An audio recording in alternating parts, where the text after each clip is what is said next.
Hey guys, it's me again, and I figured today I would do a camera setup video, because I've been having people ask me how I set up my camera, and I've seen a lot of videos on YouTube that have helped me to figure out my setup, so I figured I would pass that along, and hopefully I can help somebody set up their motovlogging camera. So, I'm just going to go over the basics with you. The chassis, the helmet itself, is a Zox Thunder R. I liked it when I first got it because it's naked down the center. It's got these cool vents and stuff, but it was capable of taking a Mohawk without any modifications. I really like the Mohawk look. I've always had Mohawks on my helmet since I pretty much first started riding. This one's flames. I thought it was pretty pigeon. So, that's that. I got the helmet long before I ever considered motovlogging, so it happened to work out pretty well because it doesn't have a whole lot of weird body lines or anything on it. It's got a smoke lens and plenty of bald spots to put mounts. There's the Velcro mount that came with the drift, and then I bought an aftermarket eBay 3M adhesive mount, and that thing, I don't know if you guys can see it very well, it has the helmet itself, a layer of 3M adhesive, and then the mount itself. Now, I don't recommend eBay because when I leave the camera on the helmet for extended periods of time, the mount fails. It's not a very good mount for extended periods. I mean, when it's on the bike, it doesn't seem to have a problem. I just press it on real tight. But if I leave it overnight, the mount will fail. It'll actually fall off and leave the 3M adhesive on the helmet. So I need to replace that. Camera. I'm using the Drift HD 170 Stealth. Originally I had it mounted on the right side of the helmet, but I decided I didn't like the way that looked. I kind of prefer to catch my movements and stuff, so I moved it over to the left. You can see it's upside down. So I just rotated the lens 180, pretty close to 180. I stole a tip from Defobra and marked my camera, and I've been adjusting it now and then to see how the horizon's straight. As far as the audio, I just run the stock Drift mic. I ran it, there's the cable there, you can kind of see it better. Sorry about the contrast.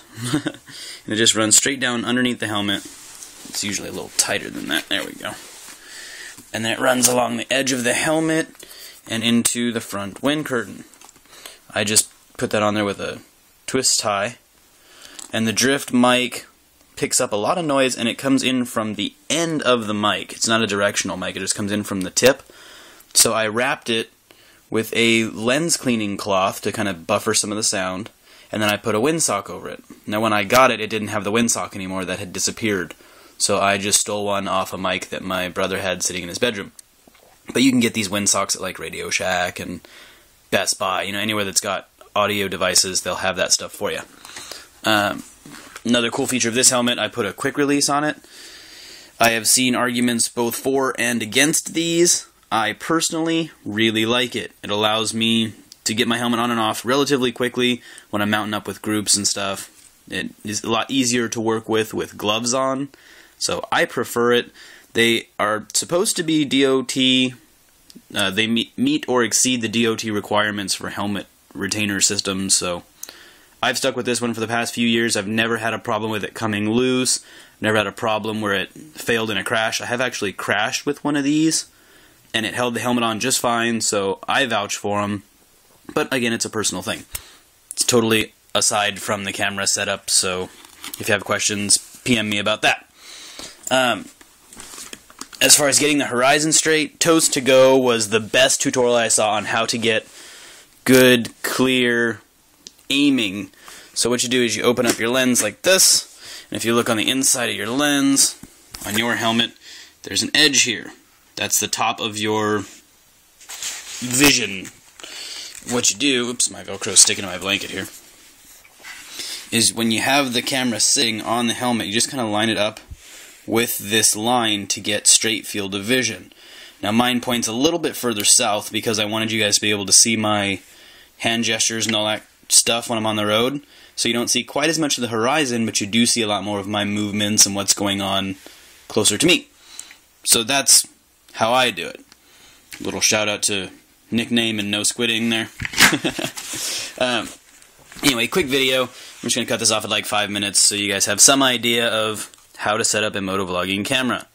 I highly recommend the Drift. It's very user-friendly. It has the remote that's pretty awesome. I don't use the remote all the time just because I'm usually turning on and off while I'm in motion and I can't really hear the beeps from the camera. So I like the solid click of the button under my finger when I have it on the side of my head. Anyway, that's that. It's pretty basic setup. If you guys have any questions, don't hesitate to ask. Comment on the video or send me a PM and I will get back to you guys as soon as possible. Hope that's helpful to some of you guys, and I will see you on the next one.